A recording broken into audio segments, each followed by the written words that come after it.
Warm welcome to CA Raja classes and thank you so much for joining this mini and micro webinar. Before we get into the discussion, let me just take a couple of minutes to introduce myself. I am CA N Raja, a chartered accountant by qualification, a teacher and trainer by passion, and teacher for 3 lakh plus students worldwide. I started my career as a banker with State Bank of India. Then after a period of 4 years, I got into CA practice. I had my practice for 7.5 years. But I realized my calling is teaching. I started focusing on teaching and training, and today, with the blessings of God, we have 3 lakh plus students worldwide. So now it's time for us to get into the session.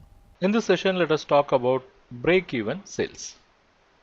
First of all, what is break-even sale? It is a level of sale which has no profit, at the same time no loss also.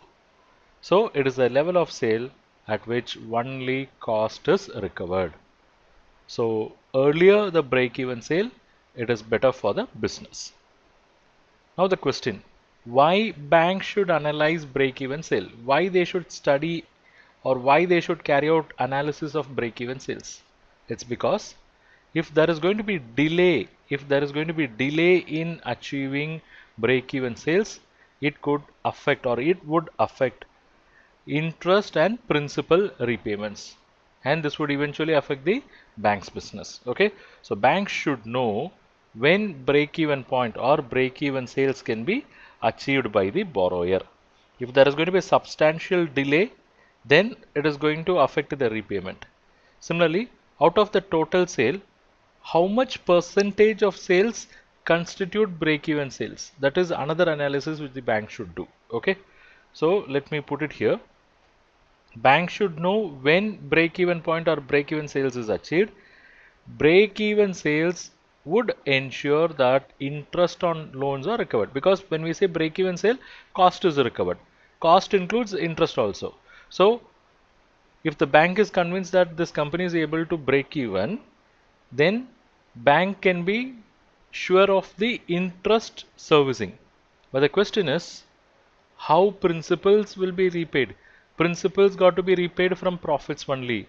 So it is the sales after break-even sale that would generate profit, and only from that profit principals can be repaid. That's why bankers are very much concerned about break-even sales. It is more than break-even sales. They are concerned about the sales after the break-even sales, because that is only going to contribute to the profit, and that is only going to help the bank to recover the principal what they have lent. Now, how to arrive at break-even sales? Look at this. If you want to arrive at break-even sale, first of all, you should classify expenses into 3 categories: fixed cost, semi-fixed cost, and variable cost. Fixed cost or fixed expenses are those expenses which have to be incurred, let whatever be the level of production. Whereas semi-fixed expenses are those expenses which will remain fixed up to a certain level, but they'll become variable after they cross a particular level of production. Then we have variable cost. Obvious, it would vary directly in proportion to production. So if you want to arrive at break-even sale, first of all you have to classify the expenses into these 3 heads. But let us keep it in mind, the break-even sales, even though we are going to classifying, that is the mathematical part, the break-even sale would depend upon the efficiency of the plant assets, how effectively you are going to utilize the asset, turn around the asset, we call it as asset turnover, how efficient the management in its operation, how cost are optimized. Okay, all these factors plays very critical role in break-even sales. Now let's understand this. We know break-even sales is a level of sales at which there is no loss, no profit. So break-even sale is a level of sales at which there is no profit, no loss. It means whatever contribution they have made, it is equal to fixed cost.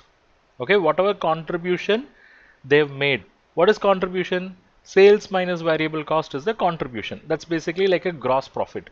But that was exactly equal to fixed cost. So there is no profit, no loss. So at break even sale, contribution will be equal to fixed cost. Now with this understanding, we can derive the formula for break-even sales. Formula is like this: break-even sales is equal to fixed cost multiplied by sales divided by contribution. If you go behind how this formula was derived, see, at break-even sale, contribution is equal to fixed cost, right? So you had some particular level of sale that gave you contribution. That contribution equals fixed cost. There is no profit, no loss. We say that is break-even sales, right? But in reality, your actual sales will be either greater than or less than break-even sales. So at that point, you want to know what level of sale will give contribution that will be equal to fixed cost. That's why we are writing the formula like this: break-even sales is equal to fixed cost into sales divided by contribution.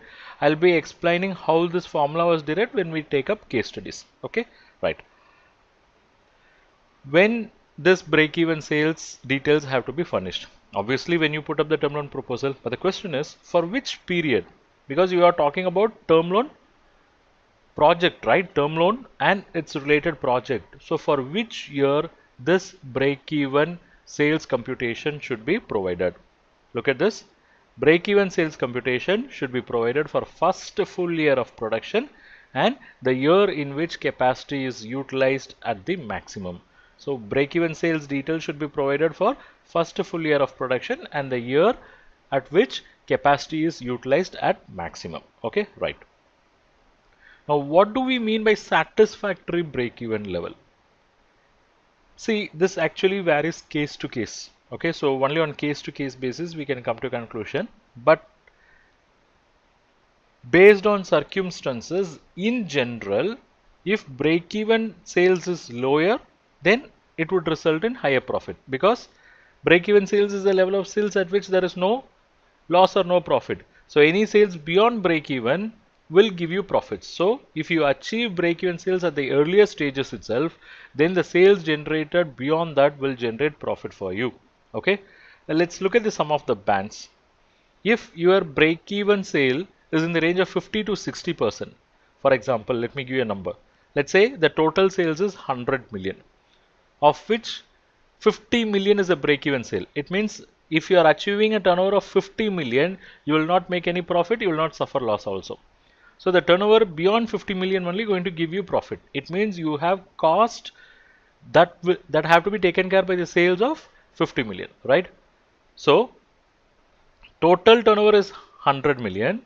The break-even sales is 50 million. So the break-even percentage, what we can say is 50 out of 100, 50%. Okay. So if the break-even sales is within the range of 50 to 60%, then we can say there is low risk. If it is in the range of 61 to 70, medium risk, 71 to 80, high risk, above 80, highest risk, and in some cases above 85 will also be considered. It all would vary bank to bank, okay, depending upon their risk perception. There is also something known as cash break-even point, because we are saying at break-even level contribution is equal to fixed cost, and that fixed cost includes depreciation, which is a non-cash item. So we can knock off that depreciation and arrive at the break-even point. That's what we call as cash break-even point, and generally it should be below 50%. So this break-even position or break-even level should be compared with the industry level or peer level to get an overall idea about the position of the borrower. Thank you for watching this webinar. I am sure you have derived value from this webinar. And if you wish to learn more, I have some good opportunity for you. What is that? Check out. It is this Credit and Financial Analysis Mastery course, exclusively designed for bankers and for those who want to have bankers' point of view. This is a course which we have developed after a detailed analysis, a thorough discussion with several hundreds of bankers and finance professionals. We have identified what is their exact requirement when it comes to SME and corporate credit and financial analysis. In this mastery bundle, I'm going to give you access to various courses. To start with, we have course number 1, Basics of Credit Analysis. In this course, we have explained the basics of credit analysis through various sections, section 1 to 9. Next comes course number 2, that is how to read balance sheet. In this course, we have explained what is balance sheet, how to read them, how to approach them by using real life financial statements. Then comes course number 3, how to do financial ratio analysis like a banker. In this course, we have explained all critical ratios that are analyzed by the bankers, and we have also explained through case studies. Then we have course number 4, how to do cash flow analysis. So through this course you will understand what is cash flow analysis, how to do a typical cash flow analysis. We have used case studies, and reference to Ind AS is also included in this course. Then we have course number 5, that is how to do fund flow analysis. This is a critical financial analysis tool, and in this course you will learn what is fund flow statement, how to analyze them from banker's angle, how to prepare fund flow statement from academic angle as well. So overall 5 courses, each 1499. So aggregate price should be 7495, but you are not going to pay that. For you, it's just rupees 2499 for 1 year access, or rupees 4999 for lifetime access. And it is not yet over, you have some more bonus. Bonus is course number 6, how to carry out credit risk rating for non-trading entities. These are all the topics covered in this course. Then course number 7, it is how to carry out credit risk rating for trading entities. Not yet over, you also have access to course number 8, that is how to prepare CMA report for bank loans. It's a comprehensive course which will run for 8 plus 5 hours, and you will learn entire CMA report preparation process. And course number 9, how to prepare cash budget for bank loans. Course number 10, how to assess fund-based working capital. So in this course you will understand what is working capital, what are working capital credit facilities, and how to assess them, what are the key ratios that are related to working capital, and what are the additional key analysis that will be done by bankers on working capital matters. You will get a comprehensive understanding of cash credit, export finance, and there are certain on-demand videos as well. So 5 plus 5, 10 courses of value close to 15,000 rupees, but you are going to get it for 1 year access rupees 2499, lifetime access rupees 4999. Not yet over. You are going to get access to the 11th course, how to assess non-fund based credit facility. So in this course you will learn about letter of credit, bank guarantee, its assessment as well. Then comes course number 12, how to do term loan appraisal and assessment, because it's a complex process with a lot many technicalities. So this course covers all in detail. And course number 13, basic elements of loan proposal. So how a typical loan proposal will be, what are the basic elements that are covered in this course. And we have course number 14, case study on credit analysis, various case studies based on practical experience and discussion with various bankers and finance professionals are included in this course. And course number 15, this is about collateral securities, where you get knowledge about collateral securities. So overall it's 15 courses of value close to 22,485. It's 1,000 plus lectures. You can subscribe for 1 year access or lifetime access as you wish. These are all pre-recorded courses, so you can access them anytime as per your convenience. You can access them in mobile app or desktop, and for you the price is not 22,485, it is rather 2,499 for 1 year access or 4,999 for lifetime access. You can check the link in description, where without using any discount coupon code you can enroll at this discounted price, because it's a discount applied link. And not yet over, you're also eligible for some more bonus. The bonus is access to various ebooks and e-resources. You are going to get access to various financial ratios ebooks, financial management related ebooks. You will get access to financial analysis related ebooks, credit analysis ebooks. Not yet over, you will also get access to other resources like test series, templates, audiobooks, video books, career guidance material, and a bonus resource. Check the link in description and enroll now.